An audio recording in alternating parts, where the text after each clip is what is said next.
Operation सिंदूर के दौरान भारत ने न सिर्फ लक्ष्य पर निशाना साधा बल्कि पूरे सैन्य रणनीति को नए तरीके से सामने रखा। पूर्व chief of defence staff general Anil Chauhan ने इस अभियान को लेकर ऐसी अहम जानकारी साझा की है जिससे समझ आता है कि इस बार भारत ने पाकिस्तान के खिलाफ कार्रवाई में किस तरीके की कम ऊंचाई वाले हवाई क्षेत्र को अपनी रणनीति का हिस्सा बनाया। मकसद साफ था, कार्रवाई सीमित रहे, लक्ष्य सटीक हो और सामने वाले को संभलने का मौका न मिले। उरी के बाद भारत ने जमीनी कार्रवाई का रास्ता अपनाया था और पुलवामा के बाद बड़े हवाई अभियान का विकल्प सामने आया, लेकिन ऑपरेशन सिंदूर में तरीका अलग रहा। इस बार निचले हवाई क्षेत्र पर ध्यान दिया गया। जनरल चौहान के मुताबिक इस रणनीति ने कार्रवाई का दायरा नियंत्रित रखने के साथ साथ अचानक हमला करने का फायदा भी दिया। यानी पाकिस्तान को चुनौती ऐसी जगह और ऐसे तरीके से दी गई जहां भारत अपने सैन्य मकसद पर केंद्रित रह सके। निचले हवाई क्षेत्र का इस्तेमाल आधुनिक युद्ध की बदलती तस्वीर को भी दिखाता है। इस तरीके के अभियान में ड्रोन, सटीक हथियार और कम ऊंचाई पर काम करने वाले सैन्य प्लेटफॉर्म महत्वपूर्ण भूमिका निभा सकते हैं। रणनीति का मूल विचार यही था कि ताकत का इस्तेमाल सोच समझकर किया जाए और कार्रवाई को अनावश्यक रूप से बड़े संघर्ष में बदलने से रोका जाए।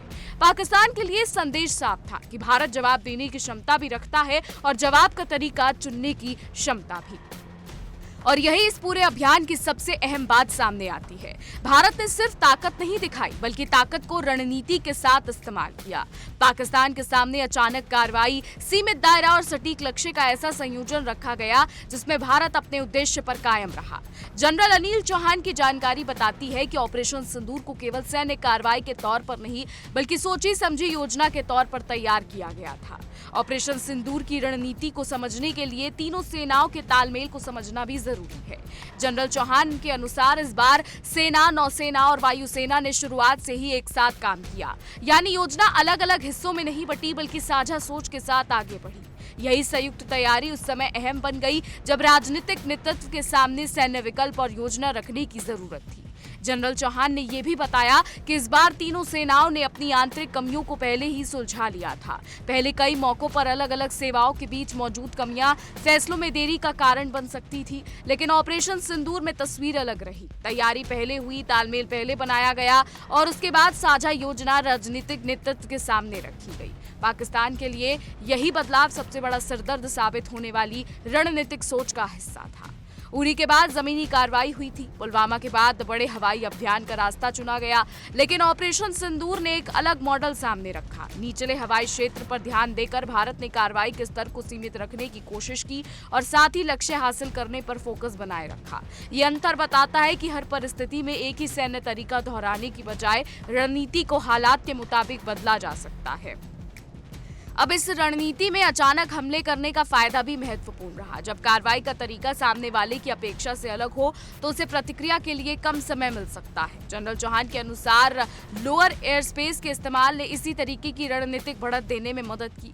पाकिस्तान के लिए ये स्थिति ऐसी थी जिसमें उसे सिर्फ हमले का जवाब नहीं सोचना था बल्कि ये भी समझना था कि भारत ने किस तरीके और किस स्तर पर अपनी कार्रवाई को अंजाम दिया है। आधुनिक सैन्य अभियानों में ड्रोन और सटीक हथियारों की भूमिका लगातार बढ़ रही है।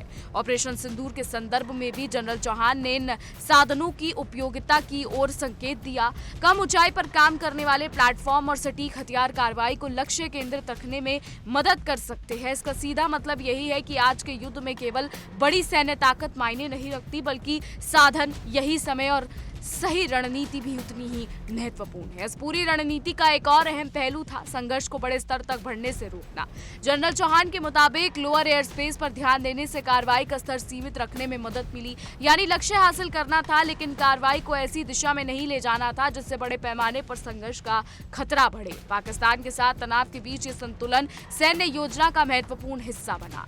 ऑपरेशन सिंदूर में तीनों सेनाओं का एक साथ काम करना भी इसी रणनीति की मजबूत कड़ी रहा। सेना, नौसेना और वायुसेना की क्षमताओं को अलग अलग इस्तेमाल करने की बजाय साझा योजना के तहत आगे बढ़ने पर जोर रहा। जनरल चौहान ने इसे अभियान के लिए महत्वपूर्ण बताया।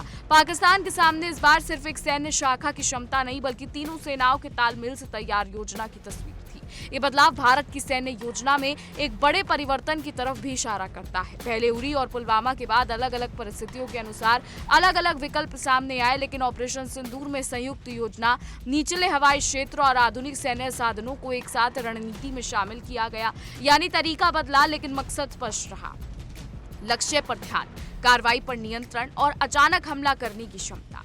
तो पाकिस्तान के लिए इस रणनीति का संदेश भी सीधा था। भारत अब जवाब देने के लिए केवल एक तय तरीके पर निर्भर नहीं है। परिस्थितियों के हिसाब से जमीन, हवा और आधुनिक सैन्य तकनीक के अलग अलग विकल्पों को मिलाकर कार्रवाई की जा सकती है। जनरल चौहान की बातों से यही संकेत मिलता है कि ऑपरेशन सिंदूर में रणनीतिक लचीलापन महत्वपूर्ण रहा। पाकिस्तान के लिए चुनौती ये रही थी कि भारत की अगली चाल को पहले से तय मानकर नहीं चला जा सकता था। सबसे बड़ी बात तो ये रही कि इस बार सैन्य योजना के स्तर पर तीनों सेनाओं के बीच तालमेल को पहले से मजबूत किया गया, कमियां पहले दूर की गई, साझा योजना तैयार हुई और फिर राजनीतिक नेतृत्व के सामने एक तैयार विकल्प रखा गया। इस तरीके की सैन्य तैयारी और राजनीतिक निर्णय के बीच बेहतर तालमेल बनाने की कोशिश दिखाई दी। यही संयुक्त दृष्टिकोण भविष्य के अभियानों के लिए भी महत्वपूर्ण माना जा रहा है। देखिए, अब पाकिस्तान अपनी करनी भुगत रहा है। पाकिस्तान जिस तरीके से आतंकवाद फैलाता है वो हर कोई जानता है। तो पाकिस्तान ने जो बोया वही जो है वो भुगत रहा है। अब आने वाला समय बताएगा कि क्या होता है। फिलहाल हमारी आज की रिपोर्ट में बस इतना ही। तमाम खबरों के लिए देखते रहिए इंडिया डेली 24/7। देखिए इंडिया डेली 24/7 अब आपकी स्मार्ट टीवी पर।